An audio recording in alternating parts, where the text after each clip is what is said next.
Hello everybody and welcome back to the channel. A little bit different today, but don't worry, I still have an EDH video coming for you also. I joined a friendly Pauper league on Modo. Pop that up. Pauper friendly. I wanted to play a little bit of budget magic, take a little bit of a break from EDH. I've been really trying to grind Breya a lot, but a nice change of pace here, and I feel like a lot of people seem to have a connotation about the Pauper format that it's stale and uninteractive, and I wanted to show you these games. I'm playing a control deck, fair warning, but I wanted to show you some of these games just to show you how diverse the format might be and how prepared and easily you can sweep games if you are prepared for what you expect the metagame in it at any given time to be. One of the best resources for Pauper itself is the MTG Goldfish website. I'll link the Pauper metagame page in the description down below, so feel free to check that out. But I'm just going to jump through. I've played 3 matches of this friendly league so far, and I've won all 3 of them 2-0. So we'll get into it. I'm just going to hit play and talk through it. So I win the dice roll, and sorry, before I talk about the games, let's talk about the deck. My apologies. So the deck is this. Alright, so this is commonly known as Acid Trip, or Acid Blink, or Momentary Acid. There's different names for the deck, basically. But the main idea of this deck is to abuse the interactions between Dreamstalker, let's make this a little bit bigger, Core Skyfisher, and Reality Acid. So it's mostly ETB triggers. So Core Skyfisher and Dreamstalker both have, when they ETB, you have to bounce 1 permanent you own back to your hand. Reality Acid is when it leaves the battlefield, enchanted permanent's controller sacrifices it. Normally the thought was vanishing in 3 turns, it'll vanish and the thing gets sacrificed. So it's got a timer on it, basically. It effectively gives that permanent vanishing 3. But with Core Skyfisher, when you have 5 mana, you can cast Reality Acid on any permanent your opponent controls, and then play Core Skyfisher for white 1 and bounce Reality Acid back to your hand, causing them to immediately sacrifice that permanent. This can become a stone rain late in the game because you can enchant lands with Reality Acid and really color hose opponents. So the deck is playing lots of ETB effects, and it wants to work in that way. So the land base is 4 Tranquil Coves, 1 Radiant Fountain, and Kabira Crossroads as life gain lands. A Lonely Sandbar for the cycling, 4 Azorius Chancery, which propels the land base into late game very well, 2 Evolving Wilds just for fixing, 3 Islands, 4 Plains because the white mana is more important in the deck, and 2 Quicksands to stave off early aggro. The best time to use a Quicksand tends to be end of combat step, because if they have a pump spell that has to protect their creature, they then don't get the damage for it. You don't want to do it pre-damage, because they will be holding it, hoping that you use Quicksand. By using it end of combat, they really don't want to spend their pump spell just keeping the creature around, most commonly if they have another creature. So you can trade the land for a creature late game, or if you really need to stave off really early aggressive aggro. So for Preordains, no Ponders, no Brainstorms, none of that, because we only play the 2 Evolving Wilds for fetches, or Preordain is the best card selection. 4 Journey to Nowhere, lots of removal, quote unquote, in this deck. 4 Core Skyfishers, 4 Dreamstalkers, 3 Lone Missionaries for even more life gain. It's also a 2/1 body that's not irrelevant. 2 Momentary Blinks, and this is the other part of this deck. So you can Momentary Blink. This is effectively Core Skyfisher / Dreamstalker 9 and 10, because you can 9, 10, 11, 12. Because you Momentary Blink the Dreamstalker, its ETB effect triggers again, you bounce Reality Acid again. Next turn you flash back this after casting Reality Acid, flicker the Dreamstalker again.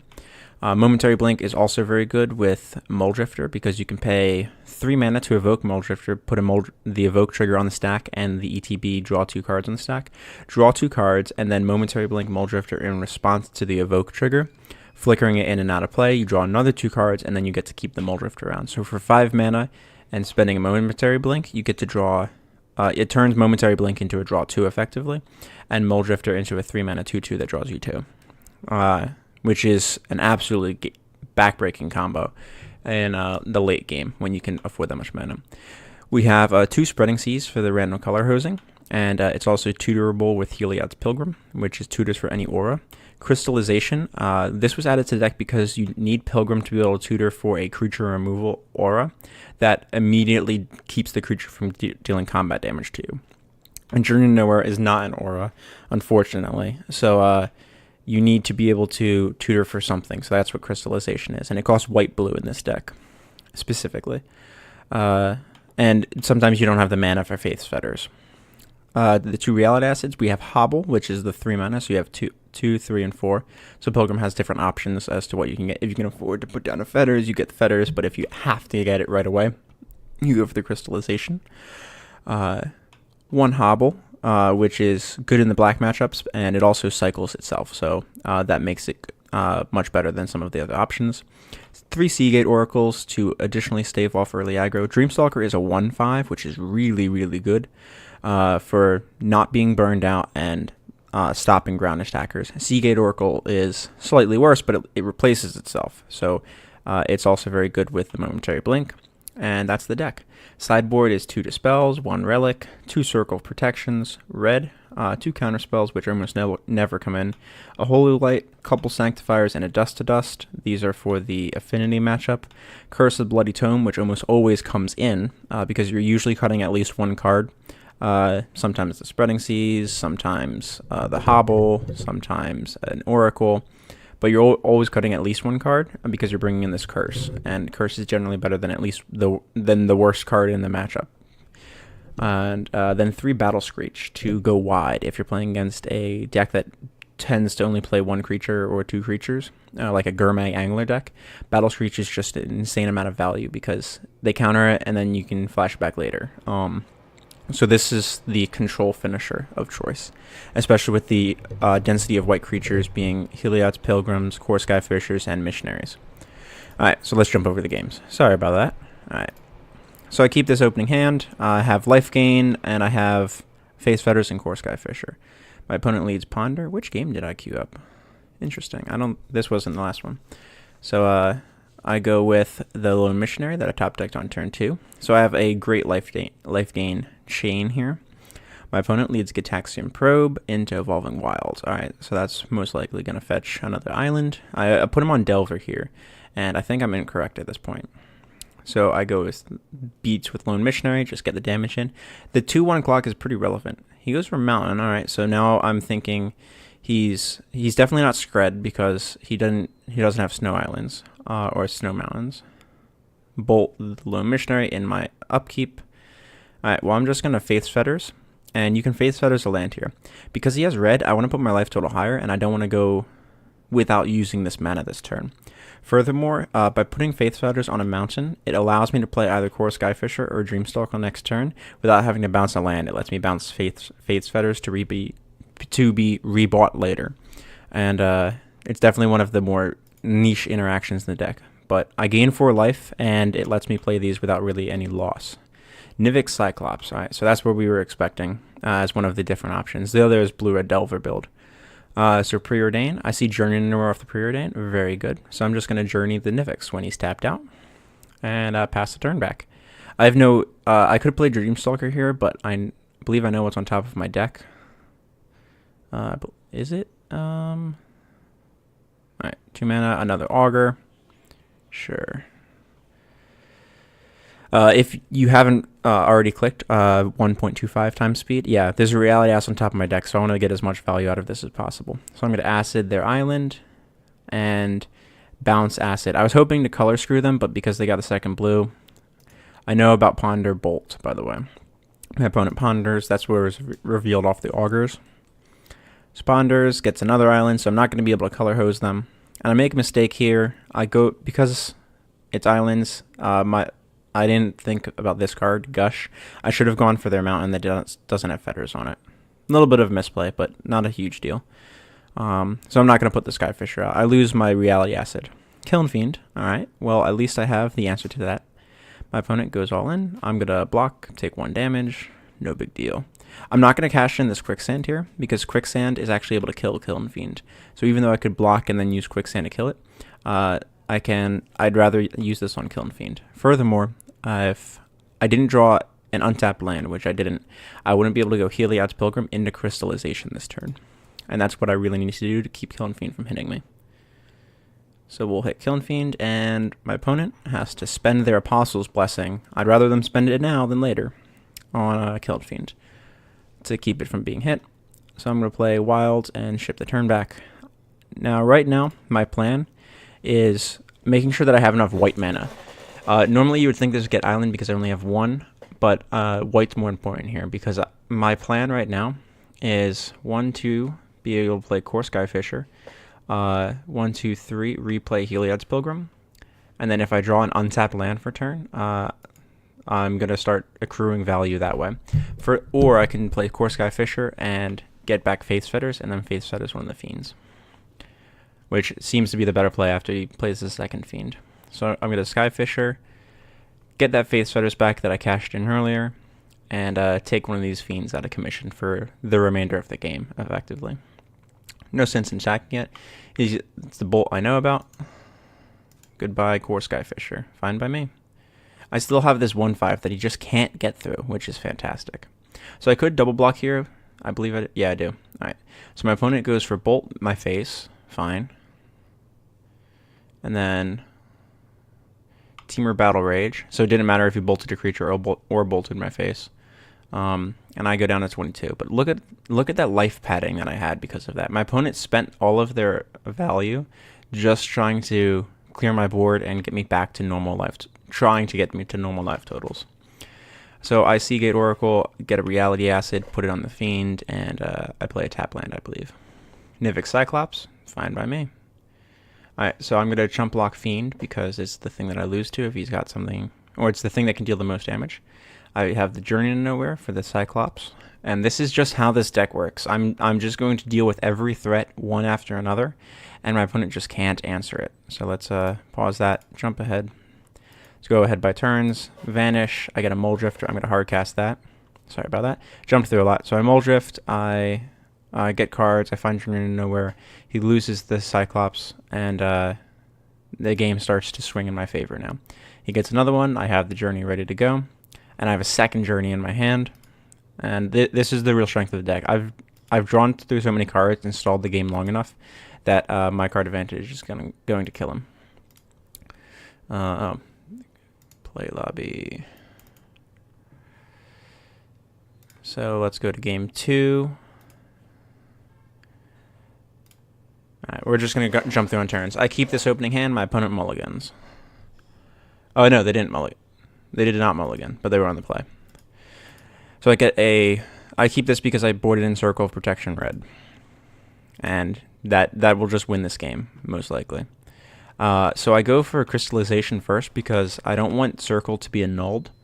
And this will win me the game. The Crystallization will just stop the first Kiln Fiend. So I want Circle to resolve more than anything else. He tries to attack with Kiln Fiend, and I let everything go. Then he Shadow Rifts, and then I use Quicksand post-combat, or in the end of combat step, targeting Kiln Fiend, and he cycles a Shadow Rift off of it, so that's fine by me. He's getting rid of one more targeting spell. I slam Circle and bounce my planes back to my hand with the Chancery, and now that Circle's in play, I feel very good. I just got to keep mana open. I play Tranquil Thicket. I'm just going to start padding my life total as much as I can. Cyclops. Alright, so we'll Journey the Cyclops. Get another Journey. Fine by me. I'm going to keep getting my bounce value. So I bounce the Sandbar with the Chancery and use the mana that I tapped it for to cycle itself. I finally found my win condition, Curse of the Bloody Tome. Slam that. He doesn't have an annul, and he annulled one of my journeys, and I had a second journey. And I get to curse him, and that should be the lockup because I've got so many different answers to anything that he can do. I'm going to play Lone Missionary. He's going to prioritize putting his bolts on the creatures, which is correct. He can't out life gain me. He can't outburn me with the amount of life gain this deck has.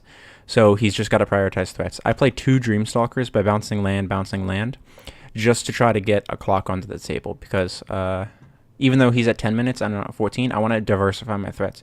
If he deals with Curse, I want to have a clock going on him in the time that he's trying to find an answer for Curse. He's trying to find an answer for Circle, Curse, and the 2 Dreamstalkers at this point. Not to mention all the damage in my hand, effects in my hand. And a Quicksand that he has to try to get through, meaning he needs exactly Cyclops, because this will kill Kiln Fiend.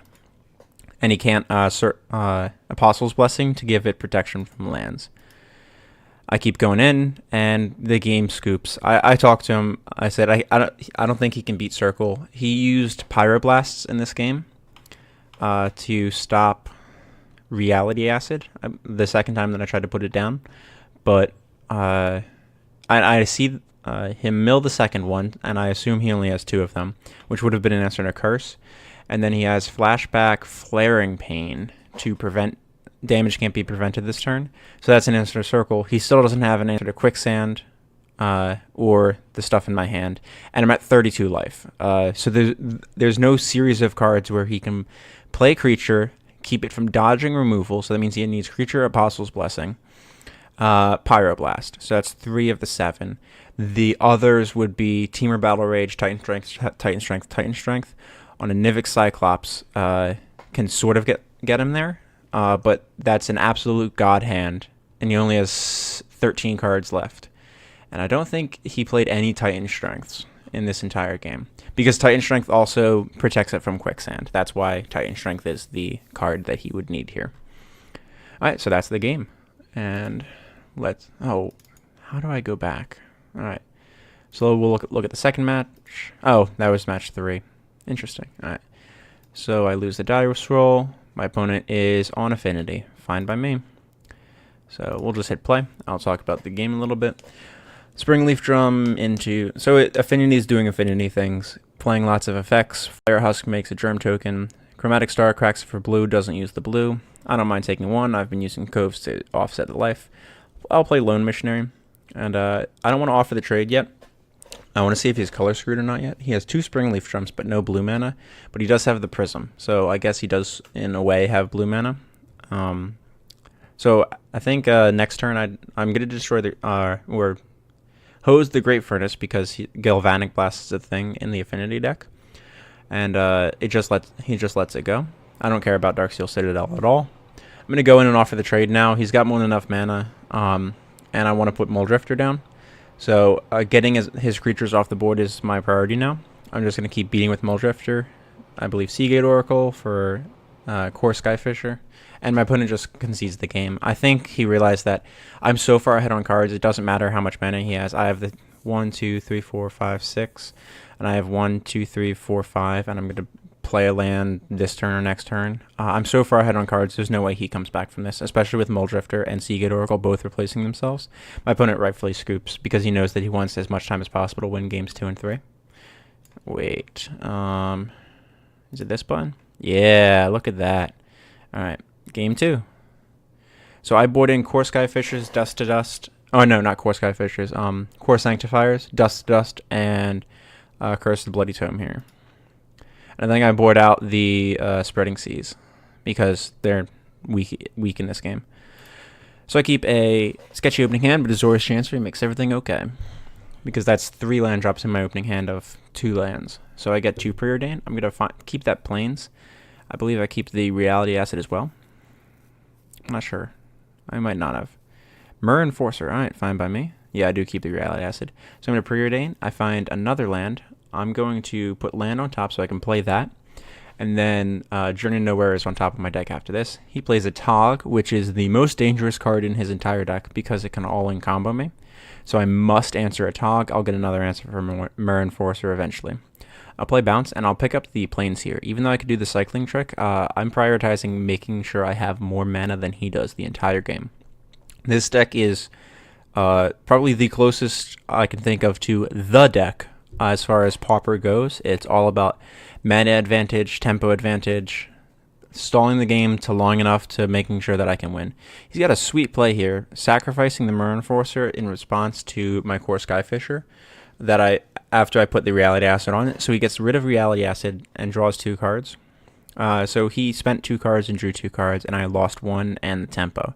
So it was a nice play here, and he gets 2 more Mirror Enforcers, which is fantastic. That's a 4/4 affinity for artifacts, so that's why he paid 1 mana for that, I believe. 1 mana and then no mana. I got a Momentary Blink, though, so I'm going to play Heliod's Pilgrim here, and I'm going to go get a Crystallization just to slow down the aggro. I don't want to lose 2 Galvanic Blasts off the top, and he can, at this point, cast 1 Galvanic Blast, and I really don't want to take 8. Putting me to 5 and be very close to double Galvanic Blast range. So I'm going to take one of them out of commission, and I don't mind taking damage here. I have the Lone Missionary to rebuy it and then jump block if I need to. And I believe I go for a second Pilgrim. Oh no, the Seagate Oracle here. Alright, I see Kabira Crossroads, and I'm just going to take that. I don't need the Skyfisher because I have Stalker and a Skyfisher in my hand. I'm just going to make my land drop, get the life gain. I don't need to chump now. I'm so far ahead. And he doesn't have 3 red for triple Galvanic Blast. So I'm going to Core Skyfisher. And now if he goes for the 3rd Galvanic Blast on my life total, I can flicker a Lone Missionary in response with Momentary Blink. Carapace Forger. That's a Metal Crafting 4/4 for 2. So I'm going to blink my Heliod's Pilgrim here.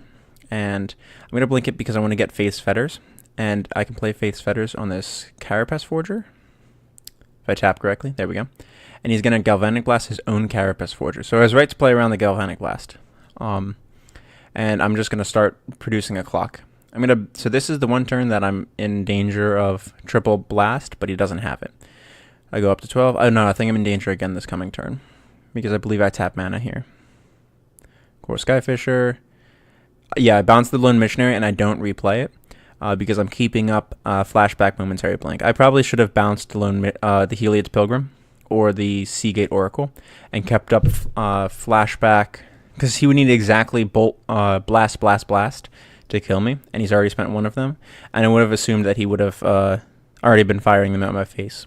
So a little bit of misplay. I should have kept this in play so that way I can flicker it with Blink in response to a 3rd blast. But overall, I thought that was a great game. Alright. Oh, darn it.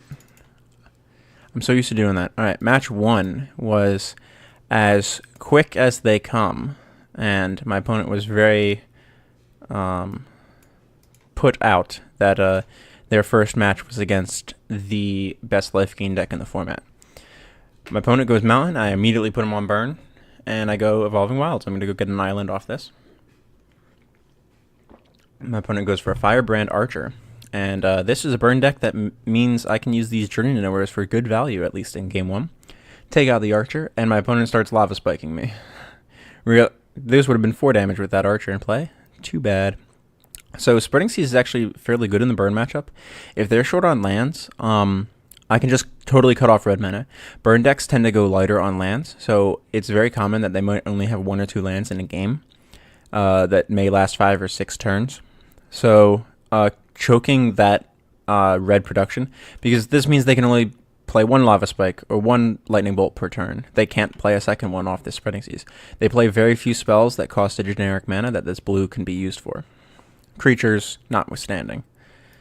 So I'll play Chancery. I'm going to bounce the Plains back. I want to make sure that I'm representing that I can have double blue next turn if I play like another tap land with his Quicksand. So he's going to Chain Lightning me. And I'm going to Face Fetters one of his mountains just for the life gain. I really don't want to be triple bolted, and I was at 11 life. So even though, or triple burned in some way. So I'm going to Journey the Thermo Alchemist. He just keeps giving me targets for these journeys, which is fantastic. I believe I bounce Face Fetters here. And I think this is when my opponent realizes that he's not going to be able to outpace this life gain. Pick up a second Face Fetters. Oh, brutal. So I'm going to keep the Dreamstalker because I'm going to keep doing this same thing. Face Fetters, bounce it, Face Fetters. And I will, at one point, be able to outpace him. I found a Reality Acid, though, so I'm going to Dreamstalker that mountain away. And there it goes. Great combo with this Reality Acid Dreamstalker. It's very fun. Thermal Alchemist. Alright, so that's a great Face Fetters target now. I don't need to target a land. I don't have to spend creature removal. Well, this is creature removal. Now, Alchemist can't, it doesn't work on the Firebrand Archer, but Alchemist does nothing now. It's just holding a Faith Fetters for me for later. I get to go for a Seagate Oracle, find Lone Missionary. I believe I play Lone Missionary. I think I might Spreading Season. No, I keep 2 up. Oh, I'm keeping 2 up to blink Lone Missionary for some reason. But my opponent scoops. Realizing, so I play this deck. I ID this deck playing with something other than burn. Gain life is good matchup with red. I said, but what about other decks? I said still very good. And there's a reason this burn match was last, because I want to show you this is very good in other matchups as well. Can't believe, but okay. All right, Tabadonk. My record so far stands for itself. Let's go to game 2. Did you catch up with me? There we go. All right, I'm remembering to click here now. So I see. So I brought in the Battle Screech for this, the Curse of the Bloody Tomes. I believe I brought in Dispels as well, because I just had so many dead cards. I didn't talk. I talked in chat about how it's just so much removal. So I expected him board out his creatures, but I didn't want to be next leveled, so I kept my creature removal in. That said, it's not terribly relevant because the rest of my deck is so efficient. I get a Quicksand, so I'm just going to lead Gain Life lands. Lava Spike has dealt, both of those have dealt 2 damage to me instead of 3. 16 instead of 14 is pretty good. I'm going to Pilgrim, and I believe I Pilgrim up Spreading Seas because he's only shown a single mountain so far. Yeah. So I'm going to beat. If he has burn, I want to deal damage first before I force him to use red mana. He's going to Pyroblast the Seas. Alright, well, he had exactly what he needed there. I find a Journey Nowhere that I'm going to put on top. And if I had known that he did board out his creatures, I was expecting. So the reason I put Journey there on top instead of bottoming it is because he's stuck at 1 land. All of his creatures start coming down at 2 and 3. The Archer. And Journey Nowhere is one of my only answers to Archer. Because it would just start increasing his damage clock. So I needed to make sure that I don't lose to Archer. I'm so far ahead on the amount of life gain in my hand, I really don't mind having a dead card if he doesn't have Archer. But I don't want to lose to it. So I'm going to curse him, and I believe Lone Missionary here. Just pad my life total a little bit more. And now I have Battle Screech next turn with Flashback Battle Screech. My opponent Lava Darts me. Deal 1 damage to creature or player. Needle Drops me. Ooh, we're lagging a little bit. Come on. What are you doing? Alright, interesting. Alright, there we go. So I Core Skyfisher, bounce Lone Missionary, replay Lone Missionary to continue to pad my life total. I don't even need this Battle Screech to go wide because I care more about my life total than killing him faster. Because if my life total's high, it doesn't matter how long it takes to kill him because he can't kill me. I go for Mold Drifter just to increase my clock and get me ahead on cards. I find a Radiant Fountain that I'm not going to play yet. I'm not in danger of dying to any 4-card combination in his entire deck. So I don't need to play the Fountain right away. I'd rather play the Chancery and get some value. I play the Fountain now, go up to 18, crash in, down to 7 life, and replay Skyfisher. I believe I bounce Missionary. And I have put myself back to above starting life total with lethal damage on board. My opponent finally packs it in. This entire game, Curse of the Bloody Tome, has just been removing all this value from his deck. So he definitely boarded in Molten Rains because I played Bounce Lands, and Pyroblast because I'm blue. But this is just a deck that is so attacks at such a strange angle, it's very difficult to deal with. So few decks in Pauper can deal with an enchantment-based deck, and I think this is one of the best enchantment-based decks currently. So that is the Pauper 3 matches that I've played so far. Hopefully we can go 10-0 on games in this league. If I do, I'll be posting another video for the last 2 games. Don't forget to like, subscribe, and share the video to anyone you think might enjoy it. And check my links down in the description. If I did my editing correctly, you'll be seeing an end screen now with Polino, the High City, and a list of my Patreon supporters and social media links for... This is going to be my testing video for that. And don't worry, you're still going to have an EDH video coming today as well. But I just wanted to put up some fun non-EDH gameplay every once in a while. And I think I'm definitely going to be doing more of the Pauper in specific on the Patreon exclusive videos as well. So if you definitely like this format or want to see more of it, head over to Patreon. You can pledge $1 if you want. It doesn't matter to me. Just help support the channel a little bit. I really appreciate it if you would.